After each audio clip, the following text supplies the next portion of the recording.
پانیوں کی فوج والا بادشاہ ابرہہ۔ ایک تھا بادشاہ، اس کا نام ابرہہ تھا۔ ابرہہ یمن کا بادشاہ تھا۔ یمن جزیرہ عرب کے جنوب میں واقع ہے۔ ابرہہ بڑا لالچی تھا۔ اس نے سنا کہ دور دور سے لوگ کعبے کی زیارت کے لیے مکہ جاتے ہیں۔ یہ سنا تو اس نے سوچا کہ کیا ہی خوب ہو کہ لوگ کعبے کی زیارت کی بجائے یمن میں آئیں اور سب کے آنے سے مجھے فائدہ پہنچے۔ اس نے یمن میں کعبے کی طرح ایک عمارت بنوائی، لیکن وہاں کوئی نہ گیا۔ اس نے سوچا تھا کہ جب لوگ یہاں آنے لگیں گے تو ان سے خوب چڑھاوے وصول کریں گے۔ جب یمن میں لوگ زیارت کے لیے نہیں گئے تو اس نے سوچا جب تک کعبہ نہ ڈھایا جائے گا اس وقت تک یہاں کوئی نہیں آئے گا۔ تو اس نے ایک بڑا لشکر ساتھ لیا جس میں ہاتھی بھی تھے۔ مکہ والوں نے سنا کہ ابرہہ کعبے کو ڈھانے آ رہا ہے تو وہ بہت گھبرائے۔ وہ ابرہہ کے بھاری لشکر کا مقابلہ نہ کر سکتے تھے۔ مکہ والے مکہ چھوڑ کر آس پاس کی پہاڑیوں پر چلے گئے اور ہمارے نبی کے دادا عبد المطلب اللہ سے دعا گو تھے کہ اے اللہ اپنے گھر کی حفاظت فرما، ہمارے پاس نہ اسلحہ ہے نہ لشکر ہے، تو ہی اپنے گھر کی حفاظت کرنے والا ہے، اگر تو نے اس کی حفاظت نہ کی تو کل تیرا یہاں نام لینے والا کوئی نہ ہوگا۔ ابرہہ پڑاؤ پر پڑاؤ کرتا چلا آ رہا تھا۔ جب مکہ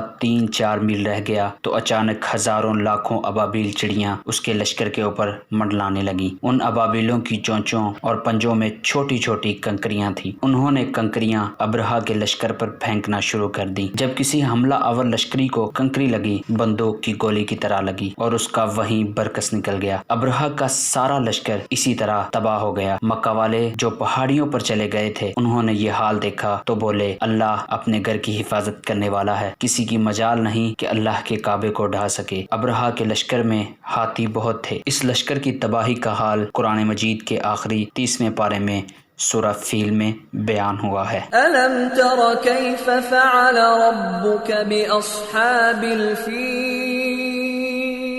کیا تم نے نہیں دیکھا کہ تمہارے پروردگار نے ہاتھی والوں کے ساتھ کیا کیا؟